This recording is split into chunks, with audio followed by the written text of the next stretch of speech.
rain garden is simply a garden in a depression. It captures stormwater, usually from roof runoff through a gutter system.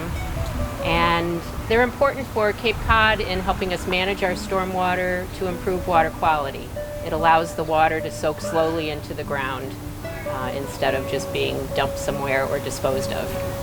The plants that are great for rain gardens are plants that can deal with an extreme of drought and rain, drought and moisture, and commonly, and we certainly promote native plants because they are very adapted to our soils and to the conditions here on Cape Cod. Libraries are a source of information for the communities, and we try to educate people on like a vast array of different subjects. And one of the things we really focus on these days is on environmental programming, environmental education.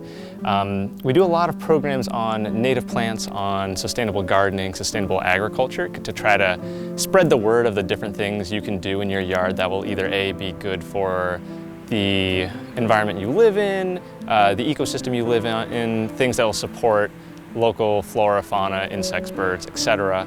And the reason why I went with a rain garden is because it's another way to teach people about water conservation, about how you can essentially garden but also be doing a good thing for your community where you're conserving water this way.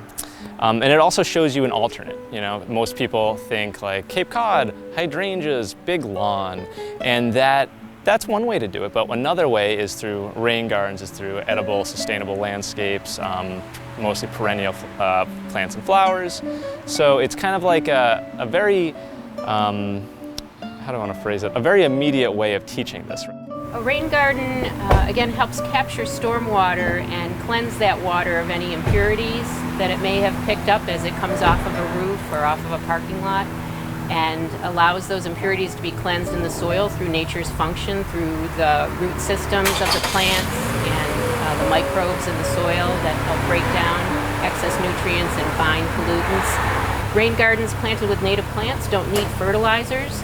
Fertilizers are a problem with our water quality here on Cape Cod. It can be stormwater and fertilizer are attributed with 15 to 20% of our pollution, our nutrient pollution issues here on Cape Cod, depending on the watershed. And so rain gardens are just a great way to showcase native plants and to understand that nature's function, if we allow nature to help us, we can clean our groundwater in a way that is beneficial to all of us. Yes, our plants take up nitrogen through their roots, through the relationship they have with the soil microbes that help break down the nitrogen and allow the plant to easily take it up. So plants do a great service to us by helping absorb nitrogen. Our rain garden here at the library, the Sturgis Library, is currently getting temporary drip irrigation until the plants are established. Because a rain garden is like any garden. It needs care, and it may very well need to be watered. We hope that once the plants are established in the first or second growing season, it'll be carefree as far as rain or as far as watering goes. So a rain garden still needs care, it still needs weeding. At some point we hope the plants grow together and the amount of weeding will be limited, but it needs care in the beginning. It's still a garden. So I mean, it engages library patrons in many ways, right? This rain garden is located directly next to our parking lot on one of the paths that's frequently traveled to coming into the building. So people walk by and they pause and they look at it and they're saying like, oh cool, that's new. It used to be a giant stretch of hosta that was kind of growing out of control, so it was kind of all over the place. And now we have this very beautifully designed garden. There's also this awesome heron hanging out in it, so people like that very much. But ideally, it engages patrons because it provides like a physical example that they can see, right? It's one thing to read about something in a book or to see it in a movie. It's another thing to actually experience it in real life. So in the coming months, we're going to have little signs that are going to be made that will tell you like what species this is, the common name and the Latin name. Yeah. And so they'll be able to like stop and look and be like, oh, that's exactly what this thing is. I like how that looks. I can go back into my own world and like plant that.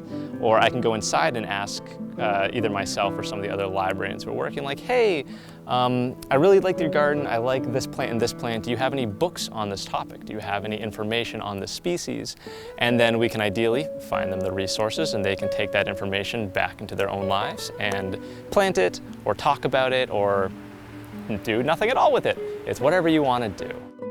Some of the activities are perhaps scavenger hunts, a great way to engage people of all ages to go out and try to find specific plants and learn what they are, see what's flowering, maybe discover what insects are using those plants. In this particular garden, we've got some wonderful plants that are going to be attracting butterflies in the next couple weeks when they start to bloom. And so that's one fun activity.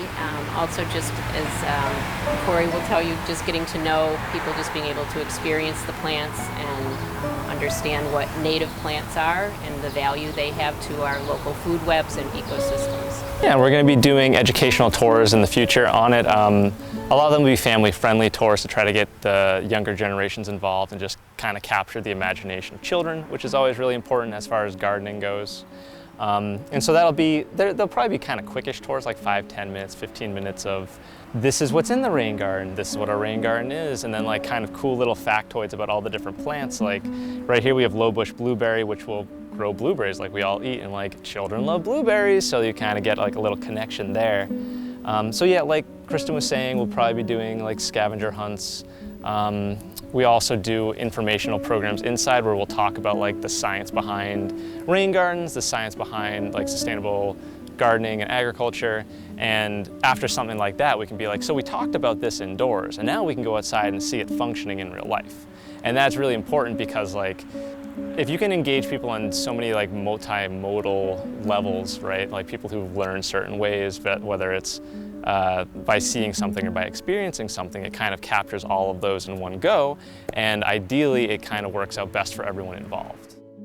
The other two libraries with rain gardens that I'm familiar with here in the town of Barnstable are the Osterville Library and the Cotuit Library, and they are part of the same program, the same grant funding mechanism that we were able to fund this rain garden here at Sturgis Library, and this was through an EPA Southeast New England program for water quality restoration.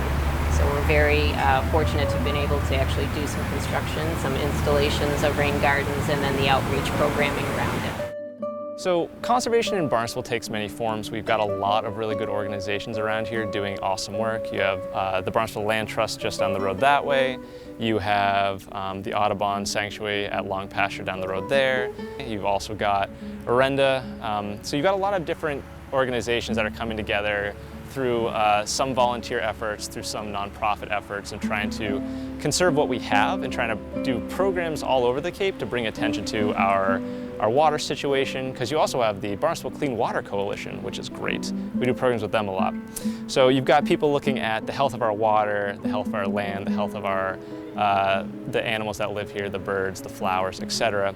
And every community, in order to be healthy, needs to have everything kind of functioning well together, right? Because if our water's not doing well, that directly affects our health. And as a library, we're really focused on making sure our community is as informed, as healthy, as happy as possible. So the only way you can really have that is through having active conservation in all these different realms to kind of address all the needs that humans have, but also all the needs that our ecosystems need. Conservation is extremely important for future generations. It's kind of a cliche term, but it is so true. Once if we've overdeveloped and we don't conserve our open space and our wild areas, they're forever gone for future generations. If we don't protect our water quality today, again, future generations are going to be continuing to deal with the problems that we're already experiencing as far as algal blooms and cyanobacteria blooms. We really need to protect our water quality through addressing wastewater, avoiding fertilizer use, and addressing stormwater. And you know, there's lots of, it's really about the future. Conservation is about the future.